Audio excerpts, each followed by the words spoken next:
नमस्कार दोस्तों, कैसे हैं आप लोग। मेरा नाम सौरभ कुमार है और मैं आप लोग को यहाँ पर महेश बर्नवाल की किताब एनसीईआरटी चार संग्रह क्लास 6 to 12 पढ़ा रहा हूँ, जो कि आपका ये 1 लाइनर है।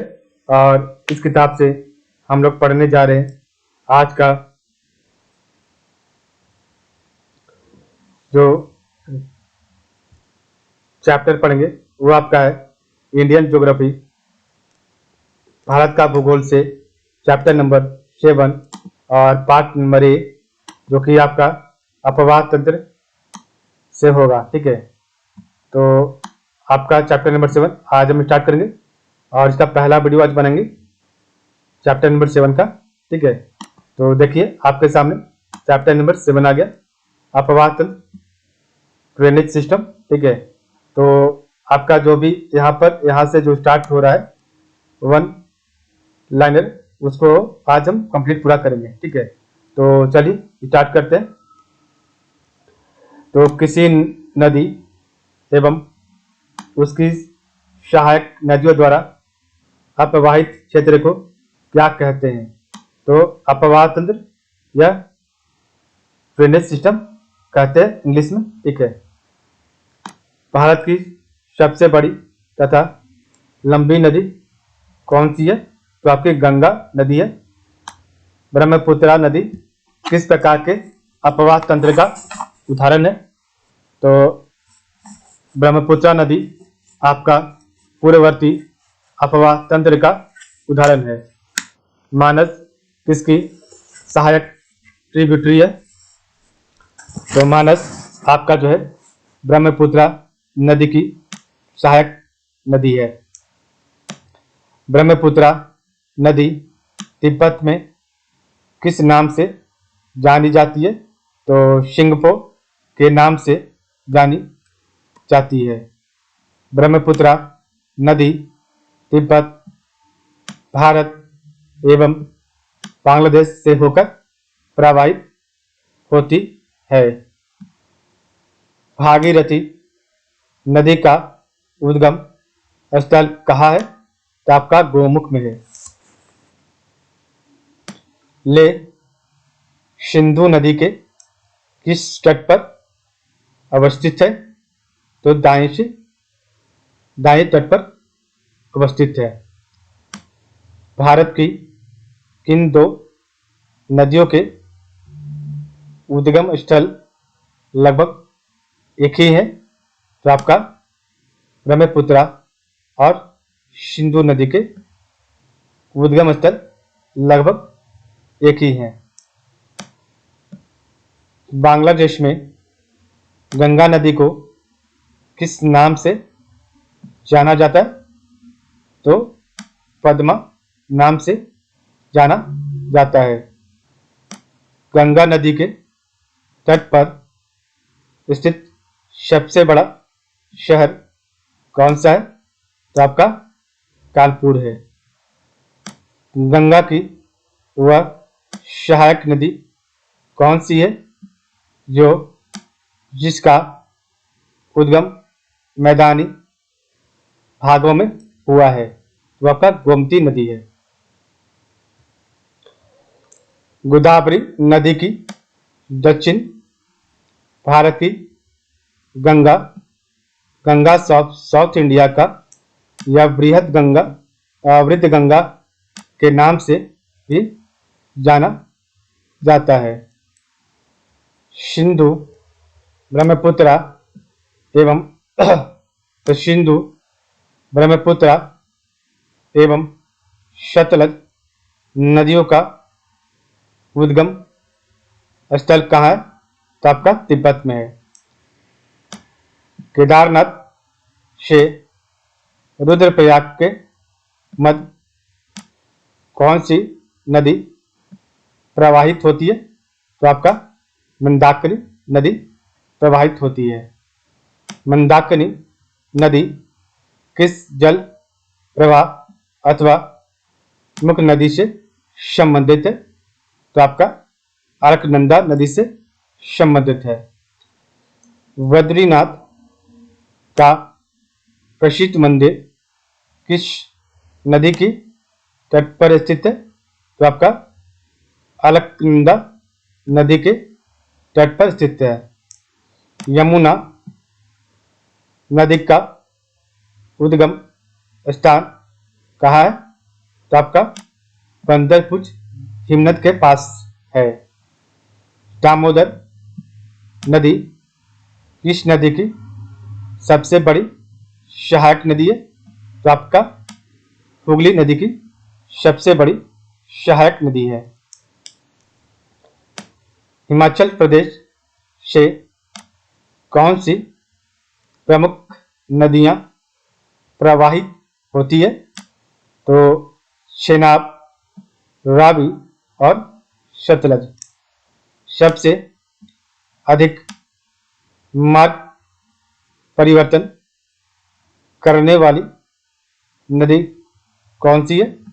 तो आपका कोसी नदी है। दामोदर घाटी छोटा नागपुर पठार के पलामू जिले से निकलती है। पूर्व की ओर बहने वाली भारत की नदियों में से किस एक में निम्नावलन ड्रॉन रैपिंग के कारण विभ्रंश घाटी रिफ्ट वैली का निर्माण हुआ है? तो दामोदर घाटी का। उत्तर प्रदेश एवं मध्य प्रदेश राज्यों में संयुक्त राजघाट नदी घाटी परियोजना किस नदी पर निर्मित की गई है? तो आपका बेतवा नदी पर निर्मित की गई है।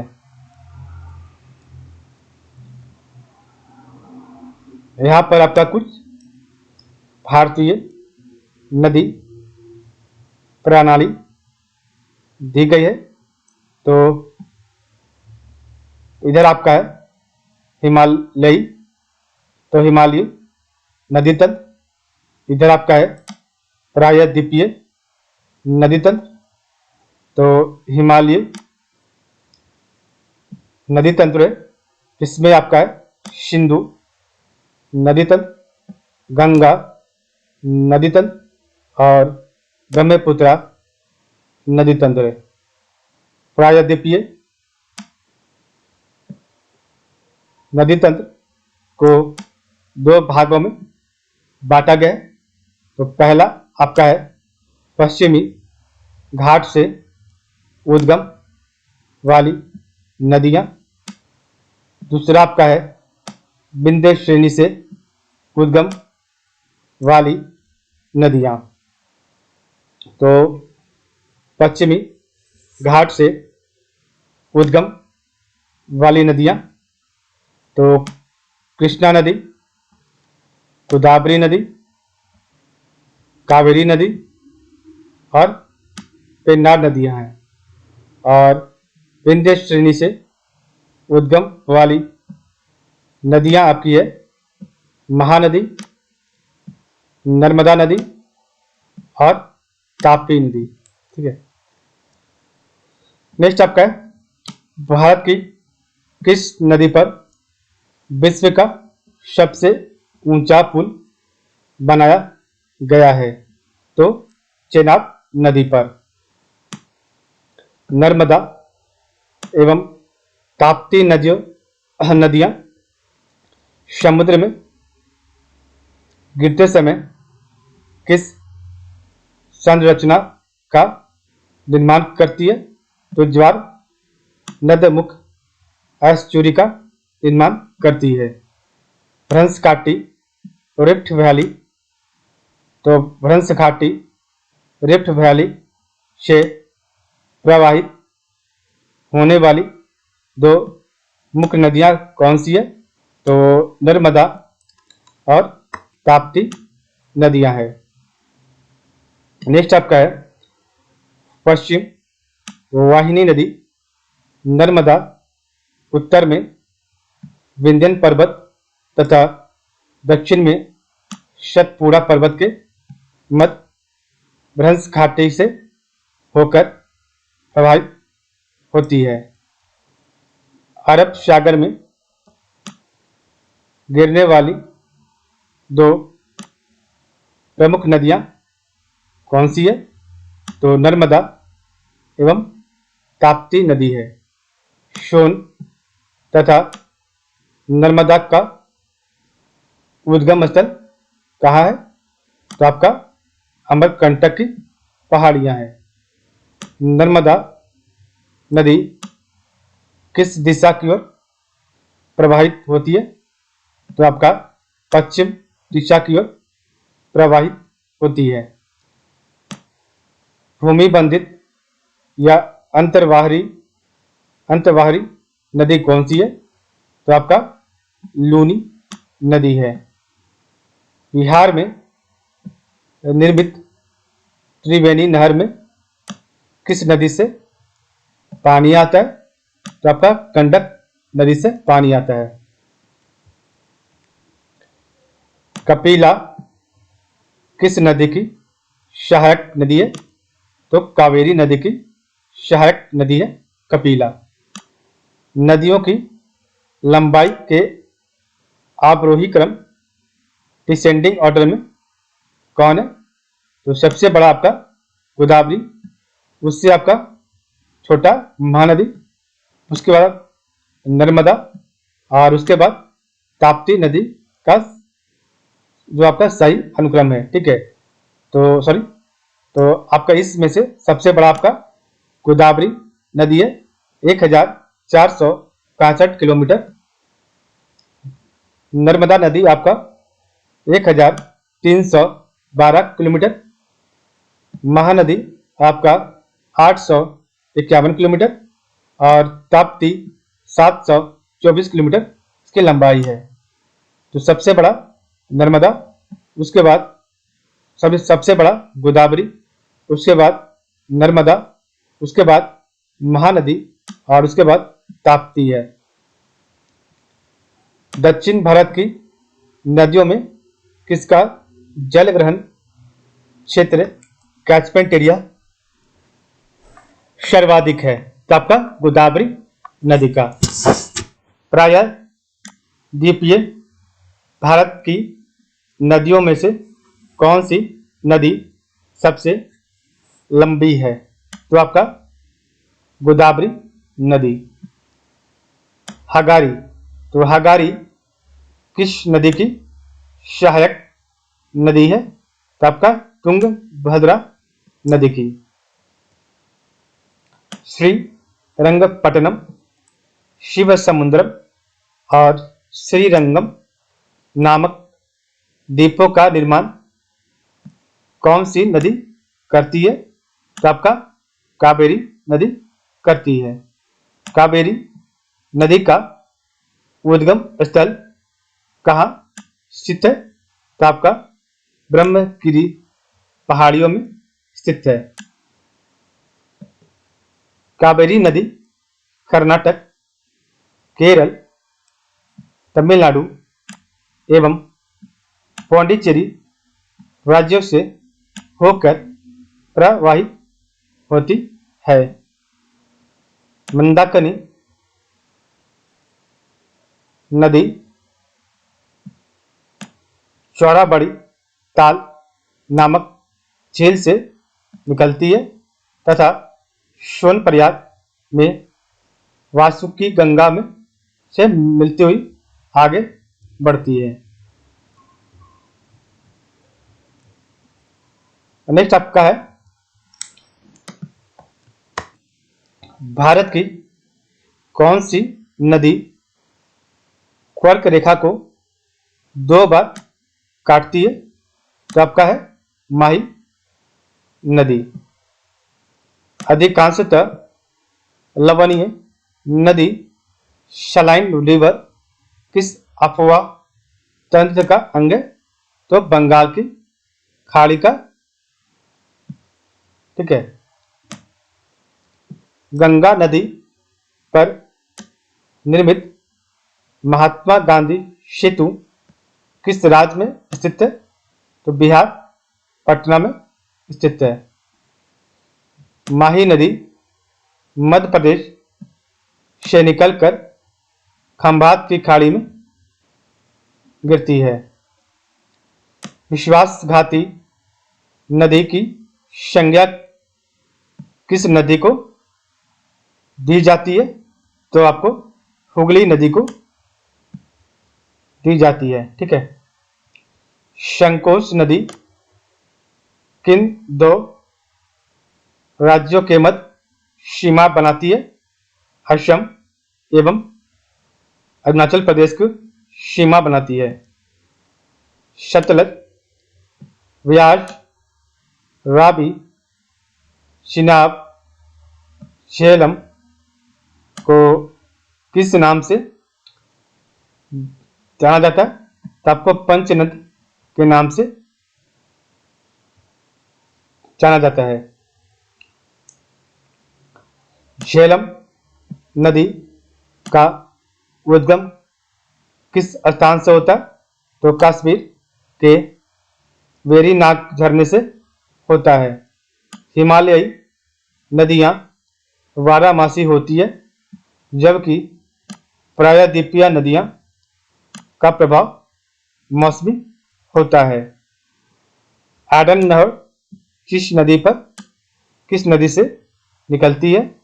तो आपका दामोदर नदी से निकलती है।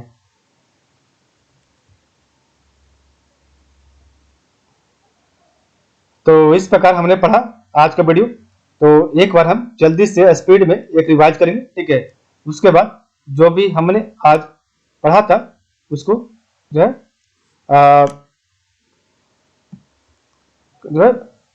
खत्म करेंगे। ठीक है। तो हमने आज पढ़ा था आपका अपवाह तंत्र ड्रेनेज सिस्टम का वन लाइन। तो देखिए स्टार्ट करते हैं। ठीक है। तो किस नदी एवं उसकी सहायक नदियों द्वारा अप्रवाहित क्षेत्र को क्या कहते हैं? तो आपका अपवाह तंत्र या ड्रेनेज सिस्टम कहते हैं। भारत की सबसे बड़ी तथा लंबी नदी कौन सी है? तो गंगा नदी है। ब्रह्मपुत्र नदी किस प्रकार के अपवाह तंत्र का उदाहरण है? तो पूर्ववर्ती अपवाह तंत्र का उदाहरण है। मानस किसकी सहायक ट्रिब्यूटरी नदी है? तो ब्रह्मपुत्र नदी की। ब्रह्मपुत्र नदी तिब्बत में किस नाम से जानी जाती है? तो सांगपो के नाम से। ब्रह्मपुत्र नदी तिब्बत, भारत एवं बांग्लादेश से होकर प्रभावित होती है। ठीक है। भागीरथी नदी का उद्गम स्थल कहाँ है? तो आपका गोमुख में। ठीक है। नेक्स्ट आपका ले सिंधु नदी के किस तट पर अवस्थित है? तो आपका दाएं तट पर। भारत की किन दो नदियों के उद्गम स्थल लगभग एक ही है? तो ब्रह्मपुत्र और सिंधु नदी। बांग्लादेश में गंगा नदी को किस नाम से जाना जाता है? तो आपका पद्मा नाम से। गंगा नदी के तट पर स्थित सबसे बड़ा शहर कौन सा? तो कानपुर है। गंगा की वह सहायक नदी कौन सी है जो जिसका उद्गम मैदानी भागों में हुआ? तो आपका गोमती नदी। तो सिंधु, ब्रह्मपुत्र एवं सतलज नदियों का उद्गम स्थल कहाँ? तो आपका तिब्बत में। केदारनाथ से रुद्रप्रयाग के मध्य कौन सी नदी प्रभावित होती है? तो मंदाकिनी नदी। मंदाकिनी नदी किस जल प्रवाह अथवा मुख्य नदी से संबंधित है? तो आपका अलकनंदा नदी से। बद्रीनाथ का प्रसिद्ध मंदिर किस नदी के तट पर स्थित है? तो आपका अलकनंदा नदी के तट पर। यमुना नदी का उद्गम स्थल कहाँ? तो बंदरपुर हिमनद के पास। दामोदर नदी किस नदी की सबसे बड़ी सहायक नदी है? तो हुगली नदी की। ठीक है। हिमाचल प्रदेश से कौन सी प्रमुख नदियां प्रभावित होती है? तो आपका चेनाब, रावी और सतलज। सबसे अधिक मार्ग परिवर्तन करने वाली नदी कौन सी है? तो कोसी नदी। दामोदर नदी छोटा नागपुर पठार को पलामू के जिले से दामोदर नदी छोटा नागपुर पठार के पलामू जिले से निकलती है। पूर्व की ओर बहने वाली भारत की नदियों में से किस एक में निम्नमल डॉन रैपिंग के कारण प्रिवरेंस घाटी एरिया वैली का निर्माण हुआ? तो आपका जो दामोदर नदी। ठीक है। उत्तर प्रदेश एवं मध्य प्रदेश राज्यों में संयुक्त राजघाट नदी घाटी परियोजना किस नदी पर निर्मित की गई? तो आपका बेतवा नदी पर निर्मित की गई है। भारतीय नदी प्रणाली तो हिमालय नदी तंत्र और आपका प्रायद्वीपीय नदी तंत्र है। तो हिमालय नदी तंत्र, सिंधु नदी तंत्र, गंगा नदी तंत्र, आपका ब्रह्मपुत्र नदी तंत्र है। प्रायद्वीपीय नदी तंत्र तो पश्चिमी घाट से उद्गम वाली नदियां, विंध्य श्रेणी से उद्गम वाली नदियां। तो पश्चिमी घाट से उद्गम वाली नदियां तो कृष्णा, कावेरी, गोदावरी और पेन्नार। विंध्य श्रेणी से उद्गम वाली नदियां तो आपका महानदी, नर्मदा और ताप्ती। ठीक है। भारत की किस नदी पर विश्व का सबसे ऊंचा पुल बनाया गया? तो चेनाब नदी पर। नर्मदा एवं ताप्ती नदियां समुद्र में गिरते समय किस संरचना का निर्माण करती है? तो ज्वार नद मुख एस्चुरी का निर्माण करती है। भ्रंश घाटी रिफ्ट वैली से प्रभावित होने वाली दो मुख्य नदियां कौन सी है? तो आपका नर्मदा और ताप्ती नदी है। ठीक है। पश्चिमी वाहिनी नदी नर्मदा उत्तर में, तो पश्चिमी वाहिनी नदी नर्मदा उत्तर में विंध्य पर्वत तथा दक्षिण में सतपुड़ा पर्वत के मध्य भ्रंश घाटी से होकर प्रभावित होती है। अरब सागर में गिरने वाली दो प्रमुख नदियां कौन सी है? तो नर्मदा और ताप्ती नदी है। सोन तथा नर्मदा नदी का उद्गम स्थल कहाँ है? तो आपका अमरकंटक है। नर्मदा नदी किस दिशा की ओर प्रभावित होती है? तो आपका पश्चिम दिशा की ओर। भूमि बंधित या अंतरवाही नदी कौन सी है? तो आपका लूनी है। बिहार में निर्मित त्रिवेणी नहर में किस नदी से पानी आता है? तो आपका गंडक नदी से पानी आता है। ठीक है। कपिला किस नदी की सहायक नदी है? तो आपका कावेरी नदी की। नदियों की लंबाई के अवरोही क्रम डिसेंडिंग ऑर्डर में गोदावरी, महानदी, नर्मदा एवं ताप्ती का सही अनुक्रम कौन सा है? तो Godavari 1465 kilometre, Narmada 1312 kilometre, Mahanadi 851 kilometre, आपका ताप्ती 724 किलोमीटर है। दक्षिण भारत की नदियों में किसका जल ग्रहण क्षेत्र कैचमेंट एरिया सबसे सर्वाधिक है? तो आपका गोदावरी नदी का। प्रायद्वीपीय भारत की नदियों में कौन सा नदी सबसे लंबी है? तो आपका जो है गोदावरी नदी। हागारी, तो हागारी किस नदी की सहायक नदी है? तो आपका तुंगभद्रा नदी की। श्रीरंगपट्टनम, शिव समुद्रम और श्रीरंगम नामक द्वीपों का निर्माण कौन सी नदी करता है? तो कावेरी नदी। कावेरी नदी का उद्गम स्थल कहाँ पे? तो आपका ब्रह्मगिरी की पहाड़ियों पर से। कावेरी नदी कर्नाटक, केरल, तमिलनाडु एवं पुंडीचेरी राज्यों से प्रभावित होकर प्रभावित होती है। मंदाकिनी नदी चौराबाड़ी ताल नामक झील से निकलती है तथा सोनप्रयाग में वासुकी गंगा से मिलती हुई आगे बढ़ती है। ठीक है। भारत की कौन सी नदी कर्क रेखा को दो बार काटती है? तो माही नदी। अधिकांशतः लवणीय सलाइन रिवर किस अपवाद तंत्र का अंग है? तो आपका बंगाल की खाड़ी का। गंगा नदी पर निर्मित महात्मा गांधी सेतु जो है किस राज्य में स्थित है? तो बिहार, पटना में। माही नदी मध्य प्रदेश से निकलकर खंभात की खाड़ी में गिरती है। विश्वासघाती नदी की संज्ञा किसे दी जाती है? तो आपका हुगली नदी को। ठीक है। नेक्स्ट आपका है, एक मिनट, संकोच नदी किन दो राज्यों के मध्य सीमा बनाती है? तो असम और अरुणाचल प्रदेश। सतलज नदी, सतलज, व्यास, रावी, चिनाब और झेलम को किस नाम से जाना जाता है? तो आपका पंच नदी से। और झेलम नदी का उद्गम स्थल का है? तो आपका कश्मीर के वेरीनाग झरने से। और हिमालय नदियां बारहमासी होती है और जबकि प्रायद्वीपीय नदियां प्रवाही मौसमी होती है। एडन नहर किस नदी से निकलती है? तो आपका दामोदर नदी से एडन नहर निकलती है। ठीक है। तो इस प्रकार देखा आज का वीडियो। तो आज की बताइए, आप लोग का बहुत बहुत धन्यवाद।